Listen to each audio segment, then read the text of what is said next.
You're most welcome, and thank God. After the last video, really, I want to still say again, we are getting encouraged.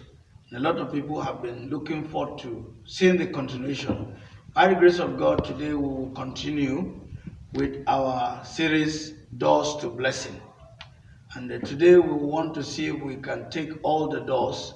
So we'll be running fast. But I still want to say, probably you're a newcomer to this channel. Do well to like, subscribe, and share. And for our regular viewers, we want you to encourage us with your comments as you get blessed with our videos. Remain blessed in Jesus' name. Now we've been looking at doors to blessing, and we majored in Acts chapter 20, verse 32 to 37, where we hit the nail on Jesus' word in verse 35 that says, "It is more blessed to give than to receive." So looking at doors to blessing, I want to add up another passage this morning, Luke chapter 6, verse 38. It says, "Give, and it will be given to you, a good measure, pressed down, shaken together, and running over, will be poured into your lap. For with the measure you use, it will be measured to you." Simply what I'm saying in continuation from where we began is that one thing you do to every door you want to activate its blessing is by giving. Like we saw in Luke 6:38, it says, "Give, and it will be given to you." When you give, you activate the blessings of that door. We've made a lot of comments on doors, and I've told you before now that we'll be looking at 6 doors. And then by the grace of God, we were able to look at the first 2 doors to blessing, which are God Himself and biological parent. And we said God is the ultimate door. We said biological parent as semi-God to every human being, and that you never chose them, God gave them to you, and so you need to honor and respect them so that it will go well with you and you will live long on this side of eternity. Today we want to continue from the 3rd door, which is spiritual parent. And when I talk about spiritual parent, I mean apostles, prophets, evangelists, pastors, and teachers. Those people that have spiritual influence in your life. I've seen how the devil incites people against their spiritual parents at the detriment of their blessings. The fact that spiritual parents have blessings to activate is clear in our New Testament Bible reading. Now, I want to say this statement very profound. Hello? Very, very profound. Whoever can bless you can curse you. If you don't want somebody to curse you, don't let him bless you. Should I say it again? Whoever can bless you can curse you. Whoever you allow to bless you can curse you. If you don't want someone to curse you, don't let him bless you. Now, looking at spiritual parent, I want us to begin as we look at Genesis chapter 14, verse 18 to 20. And what I want us to quickly see there is that your gift to your spiritual parent is what activates or authenticates their blessings to you. We live in a society where this might have been overflogged by our prosperity teachers, but it is under-emphasized by some of our traditional or orthodox teachers. The truth is we need to strike a balance, but you cannot get someone's blessing without giving to him. So to either of these spiritual parents you have, if you want to have their blessings, find a way of giving to them. And remember, when I talk about giving, I say it's about 3 things: your time, your talent, and your treasure. Now, if you look at Deuteronomy chapter 33, verse 6 to 27, Moses blessed the children of Israel as their priest. After what we saw in the first series, where Jacob blessed and cursed some of his children, Moses, as a spiritual father, had the power to reverse even some of these curses. That tells you how strong the power or the blessings of the spiritual parent are.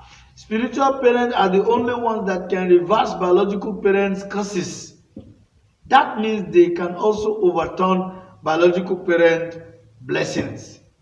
2 Kings chapter 4 verse 8 to 16, the woman of Shunem. Having access to a man of God and obeying his instruction can open a great door for you. Hello, my listener. There are certain blessings you desire in your life. And the devil knows that you can only get those blessings through your spiritual parent. Instead of activating those blessings, he makes you fight them.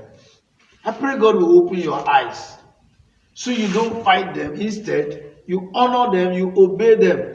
Because when God is about to bless anybody, he gives him an instruction. I will quickly move to the fourth gift because of time. Gifted people around you. Now, what do I mean by gifted people? I mean leaders, workplace leaders, nobles in the society, which we include, like in our African society, the chiefs, the traditional leaders. These people are special, and there are certain blessings you can hardly get in life until you pass through them. Most of our people have interpreted this to mean bribe, but I must tell you the truth today, that your gift will open doors for you that you do not expect. Giving to gifted people is not a bribe, it is scriptural. In 1 Samuel chapter 16 verse 19 to 20, we saw it that when Jesse, the father of David, was sending his son to go and serve the king, he never allowed him to go empty-handed, because he knew that there's a principle that you don't go to a gifted man without a gift. But today, a lot of us want to get blessings from our workplace boss, our leaders in the place of work, some nobles in the society, and we don't think we should give them. True, they may not need our material things because they have more than we have. But they may need our time or our talent, and we must be willing to give it if we want to activate their blessings. Now I want to talk to some of our people, especially our African brothers that do apprenticeship. If you have a boss and you are an apprentice under him, if you are not careful, you may lose a very important blessing, because this boss that you see are doors to some special blessing you need, especially in that business area. Exodus chapter 33 verse 11, Numbers chapter 27 verse 18 to 22, and Joshua and Moses. Faithfulness to serving a gifted man will result into becoming like him or even greater than the person you served. I wish somebody is listening who is an apprentice. Look, your boss may have his flaws, but you still need to manage him well and make sure you part ways well if you want to be like him or even exceed him. And lastly, under gifted people, I want you to cast your mind to Matthew chapter 10, verse 40 to 42. Giving your time, your talent, and your treasure to a gifted man is an easy way to share in their gift and their grace. I know in the Pentecostal circle, this had been understood to a length, and a lot of people have activated it. When you want that man's blessing, you want his type of grace, you don't fight him. You respect him, you celebrate him. With this, I move to my fifth door, which is second to the last. Poor neighbors around you. Watch out how you treat poor and less privileged people around you, because they could be the only door that leads to the next blessing that you desire. Due to their financial condition, they have a hotline to God, as in to heaven, because they always pray. Acts chapter 9 verse 36 to 41. Many don't understand the secret blessings that is in the poor neighbors around them. We were taught about the woman Tabitha, that these poor people she was helping are the people that prayed for her to come back to life. Are we together? Don't look down on them. They have their space, and they could be a special door. I wish I have time to share with you a story of something. But probably I will do in the next or the last part of this series how these poor people became a door.